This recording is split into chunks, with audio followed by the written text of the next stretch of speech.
Hello everyone, welcome to learning spy floss. How are you all. तो देखो, एक नया वीडियो फिर से आप सबके लिए बिहाइव बुक का चैप्टर नंबर 2 स्टार्ट करने वाले हैं हम लोग। इसकी 2 वीडियोस आएंगे क्योंकि बड़ा हो जाएगा वीडियो, फिर आपको दिक्कत आएगी। तो देखो, साउंड ऑफ म्यूज़िक आज पढ़ने वाले हैं। इसके 2 पार्ट्स हैं, दोनों ही हम बहुत अच्छे से पढ़ेंगे और इस चैप्टर को बिल्कुल रट लेंगे, ठीक है। और जो रोड नॉट टेकन है वो तो एक ही वीडियो में कवर हो जाएगा, तो वो बाद में कर दूँगी मैं।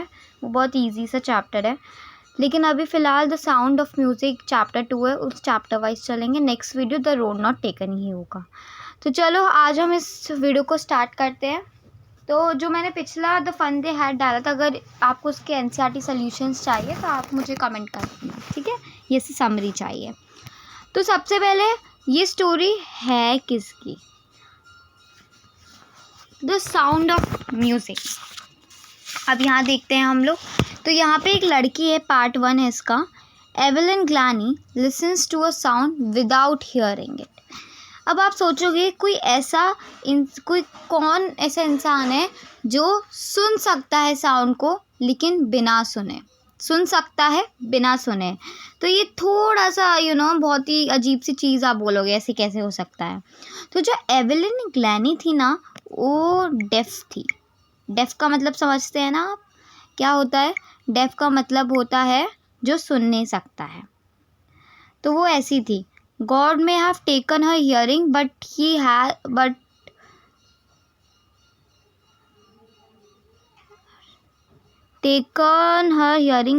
has given her back something extraordinary. तो ना यहाँ पे ये लोग बोलते हैं before we read this we should know, है ना। तो गॉड ने क्या है, उसकी ना हियरिंग स्किल्स ले ली थी, लेकिन गॉड ने उसे कुछ अलग ही दिया था, है ना। What we hear she feels far more deeply than any of us, है ना। वो डेफ है लेकिन फिर भी वो महसूस कर सकती है, फील कर सकती है। This is why she expresses music so beautifully. तो देखते हैं क्या होता है। तो read the following account of a person who fought against a physical disability and made her life a success story. तो वो डेफ थी लेकिन फिर भी उसने अपना हार नहीं मानी और अपनी पोजीशन कहाँ से कहाँ कर ली, बहुत वो है। तो चलो स्टार्ट करते हैं। तो ये जो फर्स्ट पैराग्राफ है ना, ये पे ना आगे का है, इंट्रोडक्शन दिया हुआ है आपको, ठीक है। तो rush hour crowds jostle for position on the underground platform. तो बहुत सारा रश था। मेट्रो देखते हो ना, मेट्रो, वहाँ पे बहुत ज़्यादा रश था। और अ स्लाइड गर्ल, एक पतली सी girl, looking younger than her 17 years से भी ज़्यादा यंग लग रही थी वो। She was nervous but very excited, okay, as she felt the vibration of the approaching train. तो क्या है कि वो सुन तो पाती नहीं थी, लेकिन क्या था कि वो वाइब्रेशन को महसूस करके सुन पाती थी, ठीक है। तो यहाँ पे ना ये इन्होंने आगे का बताया है, यहाँ से ट्रू स्टोरी स्टार्ट होगी कि उसने कैसे अपनी हियरिंग लूज कर दी, ठीक है। तो चलो पढ़ते हैं। तो it was a first day at prestigious royal academy of music. तो उसका पहला दिन था कौन से अकेडमी में? Royal academy of music. कहाँ पे? लंदन में थी। Daunting enough for any teenager fresh from a Scottish farm. Daunting means frightening any teenager from a Scottish farm, but is an aspiring musician means a person who wants to become a musician. तो ये aspiring musician यहाँ पे Evelyn को show किया गया है। Faced a bigger challenge than she was profoundly deaf. तो अब वो डेफ थी, फिर भी उसने इतना बड़ा चैलेंज कैसे फेस किया वो आज जिस वीडियो देखेंगे। तो चलो अब इसको पढ़ते हैं। इन्होंने ये आगे का बताया, आगे की स्टोरी ये है, ठीक है। अब हम करते हैं कि उसने अपनी हियरिंग कैसे खो दी थी, वो डेफ कैसे बनी। Evelyn Glennie's loss of hearing had been gradual, है ना। धीरे धीरे ऐसे बोलते हैं ना, ग्रेजुअली वो कम होती गई, अगर बताते नहीं है तो कम होती जाती है। तो हर मदर, एक दिन क्या हुआ, तो हर मदर रिमेम्बर्स noticing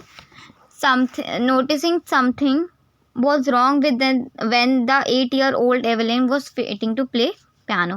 जब वो पियानो बजा रही थी तो 8 इयर्स की थी वो तब. तो जब वो वेट कर रही थी बजाने के लिए तो उसकी मम्मा ने ये नोटिस किया कि उनने जब बुलाया उनके जो एवेलिन के पेरेंट्स हैं उन्होंने जब उन्हें बुलाया तो वो तो रिप्लाई नहीं दे रही थी. उनने ऐसे कहते नहीं इग्नोर कर दिया है ना, ऐसे एवेलिन ने उन लोगों को इग्नोर कर दिया. They called her name and she didn't move. उन्होंने पुकारा उसका नेम लेकिन वो मूव ही नहीं हुई. I suddenly realise she hadn't hear. तो उसकी मम्मा को लगा कि क्या पता उसने सुन नहीं पाई हो वो, है ना, कि वो थोड़ी दूर बैठी है इसलिए इस वजह से उन्होंने ऐसे कहा कि टीनेज आ रही है उसकी तो इस वजह से हो जाता है कभी कभी, है ना. तो for quite a while Eleven managed to conceal her growing defense from her friends and teachers. तो ना एवेलिन को कहीं ना कहीं से रियलाइज़ हो गया था कि वो सुन नहीं सकती है ना, लेकिन उसने ना अपने स्कूल में किसी को नहीं बताया. अगर वो बताते तो क्या करते, फ्रेंड्स और टीचर उसका मजाक उड़ाते, तो उसने बताया नहीं. पर bye the time she was 11, जब वो 11 ईयर्स की हुई तो उसका जो रिज़ल्ट आया था 11 ईयर्स का, ठीक है, 11 ईयर्स का जो रिज़ल्ट आया था वो बहुत ही गंदा आया था. उसके मार्क्स डिटेरोरेटेड होते गए थे, मीन्स कम होते गए थे. एंड हर हेडमिस्ट्रेस और जो पेरेंट्स तो जो हेडमिस्ट्रेस जो उसकी टीचर थी उन्होंने उसके पेरेंट्स को एडवाइस दिया to take her to a specialist. एक स्पेशलिस्ट के पास ले जाओ, है ना, क्योंकि वो सुन नहीं सकती है. It was then discovered that her hearing was severely impaired. तो ये पक्की बात हो गई थी कि उसकी जो हियरिंग है वो क्या हो चुकी है, डैमेज हो चुकी है. क्या हो गया था कि जो हमारा क्या कहते हैं ना, impaired as a result of gradual nerve damage. तो ना क्या हो जाता है, कभी कभी नर्व डैमेज हो जाती है तो बहुत ज़्यादा होने लगती है. उसने बताया ही नहीं, अगर वो पहले बता देती तो कम से कम वो क्योर हो सकता था, है ना, लेकिन उसने नहीं बताया. अगर वो बता देती तो शायद वो ऐसी म्यूजिशियन बन जाती, लेकिन वो म्यूजिशियन नहीं बन पाती, है ना. तो ये आई थिंक ये सब ऑलरेडी प्लान्ड होता है ना. तो they advise she should be fitted with hearing aids की जो हियरिंग मशीन्स होती हैं उससे फिट कर दो उसे, और उसको ना एक डेफ वाले स्कूल में भेज दो. अब कहते नहीं अब तो ये सुन नहीं सकती तो नॉर्मल स्कूल में नहीं पढ़ पाएगी है, तो जो डेफ का जो स्कूल होता है ना उधर इसे भेज दो. Everything suddenly look black says Evelyn. तो एवेलिन बोलती है कि सब ब्लैंक था मेरे लिए, है ना, ब्लैक हो गया था. तो सब कुछ उसके लिए क्या हो गया था, एकदम से ब्लैंक हो गया था, कुछ समझ में नहीं आया कब से कहाँ से क्या हो गया. But Evelyn was not going to give up. लेकिन वो गिव अप नहीं करने वाली. She was determined to lead a normal life. तो उसको एक ना एवेलिन को कैसी लाइफ जीनी थी, नॉर्मल लाइफ जीनी थी, और उसे एक अच्छा सिंगर भी बनना था. तो उसने अपना जो इंटरेस्ट है वो म्यूज़िक में करा, ठीक है, परस्यू करा उसने. फिर वन डे, अब क्या होता है, एक दिन ऐसा आता है, one day she noticed a girl playing xylophone. तो जाइलोफोन वो होता है ना टाइप, ऐसा एक स्ट्रक्चर टाइप होता है. तो ना एक जाइलोफोन वो प्ले कर रही थी, और फिर ना उसी को देख के एवेलिन ने डिसाइड किया कि मुझे भी जाइलोफोन प्ले करना है. तो मोस्ट ऑफ द टीचर्स, जो बहुत सी टीचर्स थी, उसे डिस्करेज किया, उसको डिस्करेज किया कि तुम तो डेफ हो, तुम कैसे कर सकती हो ये. तो टीचर्स ने सपोर्ट की जगह से डिस्करेज कर दिया. तो जो टीचर्स थी उन्होंने तो उसका सपोर्ट किया ही नहीं और उसे वो लाके नहीं दिया, ठीक है. तो अब क्या था, most of teacher discourage her. Percussionist Ron Forbes तो बहुत अच्छे सिंगर्स थे और बहुत अच्छे वो थे. तो परक्यूनिस्ट मतलब होता है कि अ person who plays drum and he is a very good master in playing drum and the tabla. Ron Forbes, तो जो रॉन फॉब्स थे उन्होंने उसका सपोर्ट किया था। तो ना उन्होंने उसकी जो पोटेंशियल थी कि वो एक जुनून जो होता है ना वो समझा था। और he began by turning 2 large drums to different notes. अब दो उन्होंने बड़े बड़े ड्रम्स लिए और उधर पे अपने नोट्स बनाना मतलब बजाना स्टार्ट कर दिया। अब उससे बोला कि तुम कुछ फील कर सकती हो, ठीक है। तो वो बोलते हैं कि रॉन फॉब्स बोलते हैं कि तुम अपने यहाँ से मत सुनो। ऑफ कोर्स वो डेफ थी तो नहीं सुन पाएगी। तो वो बोलते हैं कि तुम ना इसको अदर वे से सेंस करो, सेज एवेलिन। तो suddenly I realise I could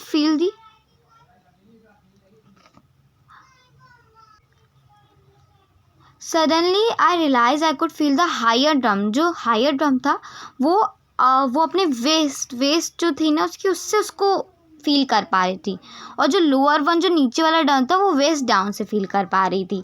तो उसने कहीं ना कहीं से तो वो नोट्स फील कर लिए थे। वो जो रॉन फॉब्स थे उन्होंने फिर से वो रिपीट करी exercise, and soon Evelyn discover that she could sense certain notes.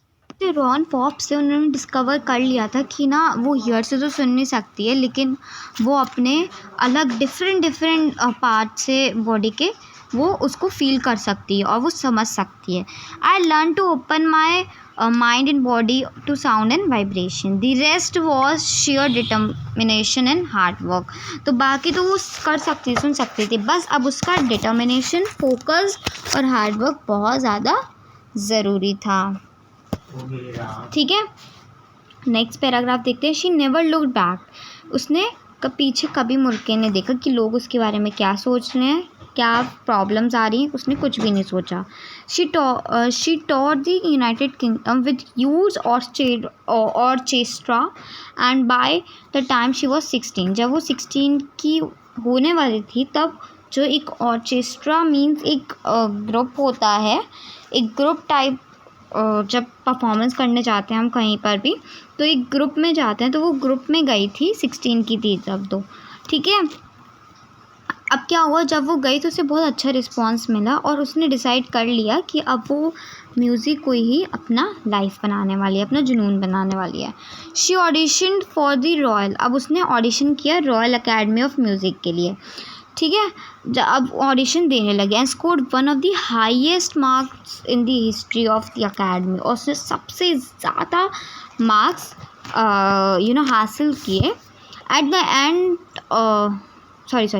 of the academy, she gradually moved from orchestral work to solo group. Orchestral means group work. Group में जब work करते हैं ऑर्केस्ट्रा कहते हैं, solo means single जब आप perform कर रहे हो स्टेज पे, जैसे बहुत सारे प्रोग्राम्स होते हैं तो सिंगल परफॉर्म करते हो तो वो आपका सोलो हो जाता है, ठीक है। तो अब उसने क्या किया, ठीक है। तो क्या हुआ फिर at the end of her, तो उसने 3 ईयर कोर्स किया उधर ही रॉयल अकेडमी में लंदन में। She had capture most of the top awards. उसने बहुत जगह परफॉर्म किया और बहुत ही ज़्यादा अवार्ड्स हासिल भी किए। फिर भी एवेलिन को बहुत ही, तो एवेलिन को एक सिंपल सी लाइफ जीनी, तो उसने एक्सेप्ट नहीं करा था, ठीक है। If you work hard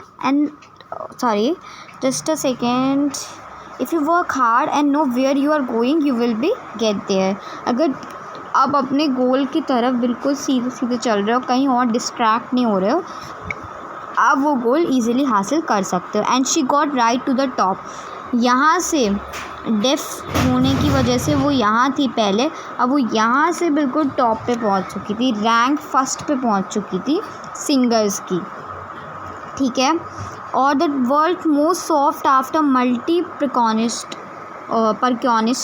with a mastery of some thousands instrument. तो उसको एक इंस्ट्रूमेंट ही नहीं, 1000 से भी ज़्यादा इंस्ट्रूमेंट बजाना आते थे एवेलिन को। एंड और उसके पास उसको क्या था, अब उसको जितने भी लोग थे उन सबको ही इसका वो पसंद लगने लगा था। तो अब सब क्या करने लगे थे, इसकी तरफ अट्रैक्ट होने लगे थे। और बहुत ही उसका हेक्टिक शेड्यूल रहता था, सब जगह से गाना भी होता था, मीटिंग्स में भी जाना था, तो शी वॉज फेमस नाउ।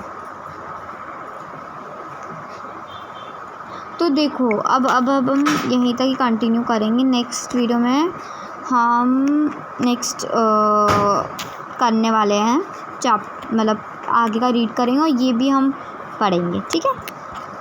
तो आई होप आज का चैप्टर आपको हाफ जितना भी मैंने समझाया तो समझ में आ गया होगा। पार्ट 1 आपको नेक्स्ट वीडियो में हम इसका कंटिन्यू पार्ट देखेंगे। बाय।